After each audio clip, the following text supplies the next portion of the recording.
Hey, I'm Decathlon Gamer. Welcome back to F1 2020. This is MyTeam Principal, episode number 13. We're into season number 3.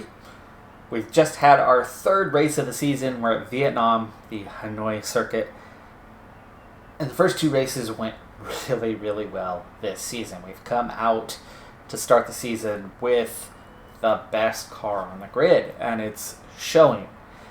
Even Calderon, who was very much at the back end of the grid last season, well, we went from midfield to the front, and that has made the difference. Calderon consistently in the points or just outside. This is Calderon's first time missing the points. 11th place, started 10th, was really, really close, half a second behind Charles Leclerc. So no points today for Calderon, but super, super close. And then we're looking at McLarens and then the Renaults and Ferraris mixed, with Verstappen going ahead of the two Ferraris. So Verstappen takes 4th. Bottas 3rd. Noda gets all the way up to 2nd place. Oh, so close. Just over a half a second away from winning this race. Quickest lap by more than a second per lap. But just couldn't get from the back to the front. Really close, though. Do pick up that bonus point for fastest lap. Bottas, we just squeeze out Bottas. Bottas, that was only 0.3 of a second ahead. So, really tight battle there at the front, but good race, and we'll take it. That's a podium, and it looks pretty good for the standings, other than the simple fact that Hamilton does go to the top by 4 points. I said this before, based on the fact where we're coming and as close as it is, I don't expect us to honestly compete with Mercedes this season. I do expect Noda to probably give Bottas enough of a run to beat Bottas, but I doubt we'll beat Hamilton this season. Calderon is going to drag behind a little bit, meaning we're going to be fighting a bit more for 2nd and 3rd, and it looks like above Ferrari, possibly Renault. Renault's going to score a lot of points with Verstappen, and as developed as that team is. All right, so we're ready to dump some money into the resource point generation. This time in the chassis department, but this is going to max this one out.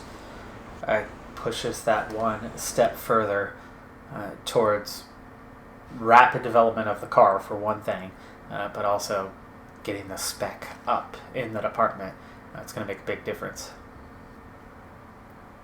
Mercedes had some upgrades done that last race weekend, but so did I. So it was enough to not only stay ahead of Mercedes, but it looks like to keep the distance. Actually, you know what? They have not changed. So to start season, we are pulling ahead a bit. Williams with some really nice upgrades going into Hanoi, but they are so far behind everybody else. Major upgrade available in the engine for fuel efficiency. Let's go ahead and get on with that. It's going to take us a little while to cover it, but we've got enough of an advantage right now that those major upgrades are definitely the way to go. And then an ultimate drag reduction in the aero department. This is one of the last upgrades available. There's not much left out here. And before long, we're just going to be trying to cover off parts. But we have a huge advantage now, and we're about to make it even bigger. Invitational event overtake challenge at Spa-Francorchamps. I have 5 minutes, 15 seconds. I've got a 2003 Williams, the FW25. I've got to overtake 10 opponents in 5 minutes.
It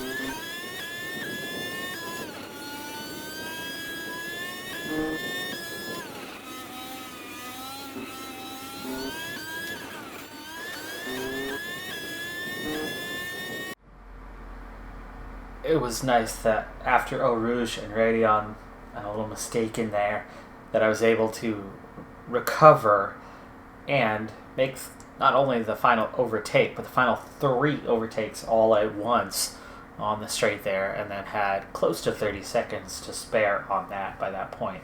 So having those 3 running side by side really helped us out, especially timing wise on where we were at for that. So with that event behind me, we're going to move forward. We've already done kind of our setup for the next race. Real disappointing race for Calderon, who qualifies 7th and manages to drop herself all the way down to 16th. Just really need to work on developing her as a driver, win and wherever we can.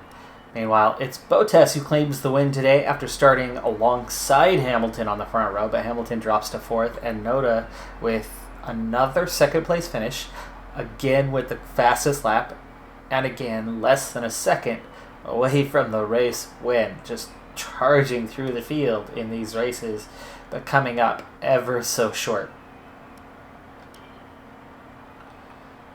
That does give her the lead in the Drivers' Championship at the moment. Once again, just 3 points ahead of Hamilton. I still think the consistency will favor Hamilton, because there will be races where we don't come as far up through the field, starting 22nd.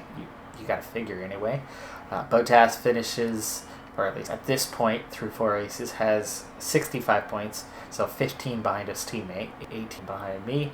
Verstappen moves into 4th place. Calderon dropping to 9th, and as a team, the gap is opening up both sides, really. We're 50 behind Mercedes, 30 ahead of Ferrari. It's getting sizable in both directions, so it looks like we could be headed for 2nd place this season. That's a good place to be in just our 3rd year. No wonder we've seen an improved performance recently. The chassis that was so far down the grid order, really just ahead of Williams for the longest time, finally hit midfield. Well, you can see already, besides the Mercedes and Renault, we're all the way up to 3rd place. With a major tire wear upgrade, this could be that last little bit to kind of push us over that line and maybe not just claim a single race victory, but multiple race victories for the season. Typical finishing order at the bottom of the standings. Calderon, again, she's out qualifying where she's able to finish races at this point. So between the racecraft, her pure pace, the car clearly without anybody else on the track gets around, but other drivers get near her, and she's just not handling that well at all, and going backwards over the course of races. Seems like the easier the overtakes, the further back she goes. She finished 11th here. Meanwhile, Noda from 22nd all the way up to 1st place. Fastest lap, 8.8 seconds clear of Lewis Hamilton, who had started on pole. That's a huge gap. That is some pure pace right there. Really laying down the law. Bottas goes from 4th up to 3rd. Vettel, who started on the front row, only finished 6th. Verstappen again getting himself in front of the Ferraris, and Red Bull finally starting to emerge out of the pack a little bit to a best of the rest type status. But it's definitely more jam-packed at the front of the field than it's been in recent seasons, especially in real life. I'm starting to pull away just slightly, 11 points ahead of Hamilton after claiming my 2nd victory. And definitely pulling away from Bottas a bit. I still think that Hamilton, in the long run, should have me beat. Bottas, we'll see.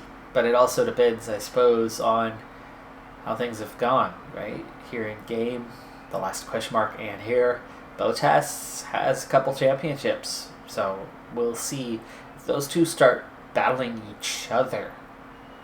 That'll give me a little bit of a chance. Calderon slipping further, 10th place now, still on 10 points. I really need Calderon to grab a few points this season. We're going to need a little bit more than she's able to pull at the moment. 119 already in the Constructors, though, is a great start to the season. Austin Williams, the only ones yet to score.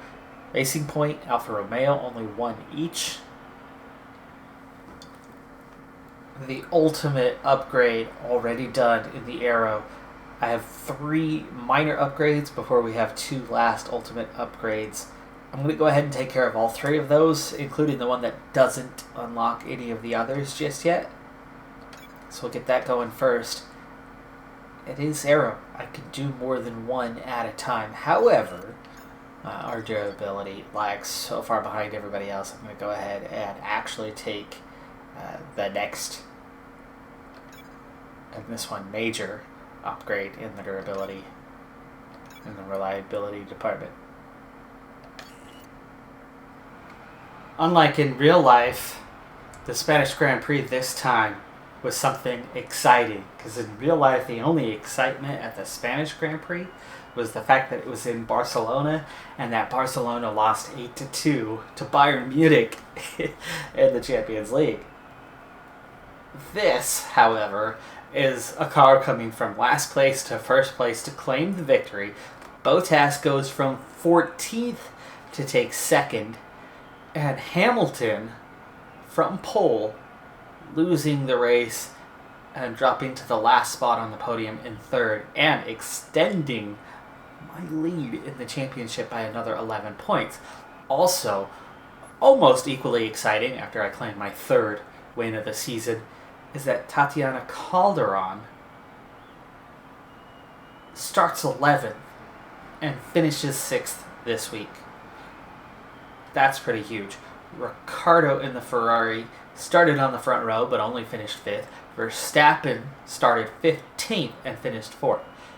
Grid order did not seem to have any impact on this race. Vettel started 3rd, finished 9th. Stroll, well, it's only 3 spots, 13th to 16th, but Norris 6th on the grid, 14th at the finish. Kvyat, another one who dropped quite a few positions. Back into the field was pretty standard, but big toss-up. Big toss-up at the front. And we now have 135 points on the season, 22 ahead of Hamilton. Can my main driver claim a driver's championship this season? 2 straight wins suggest that it's a definite possibility. We continue to rapidly develop the car and pull a bit of a gap over everyone else. That rapid development, is that why Calderon nearly matched her total points for the season in this race? She had 8 in this race. She only had 10 on the season so far. It's possible. That could be why we're headed this direction. And could that mean, unless they make some rapid developments of their own, could that mean we're headed for our first Drivers' Championship? Constructors, though, I think is still very much in doubt. Calderon not doing us too many favors there. So picking up some points will definitely make a difference. We are certainly pulling way ahead of Ferrari at this point, who themselves are only 5 points ahead of Renault. Verstappen really hurting their chances of beating us in the constructors, because Verstappen keeps scoring and scoring and scoring. 14 battle this season. McLaren, the steady Eddie, who is, kind of picking up that somewhere around 7, 8, 9, or 10, getting some points. So they are pulling a bit of a gap. But AlphaTauri, Red Bull have both been in there. It's making it really hard for those bottom 4 teams to get much going. Racing Point and Alfa Romeo don't look terribly slow, but when there's this many teams competing for points, there's only so many points out there. That, though, really good showing. Really good showing. The edge is starting to lean our direction. That is going to do it for this episode, though. I'm Decathlon Gamer. Thanks for tuning in. Be sure to hit that like button, and I'll see you next time. Have a good one. Be safe out there, and bye for now.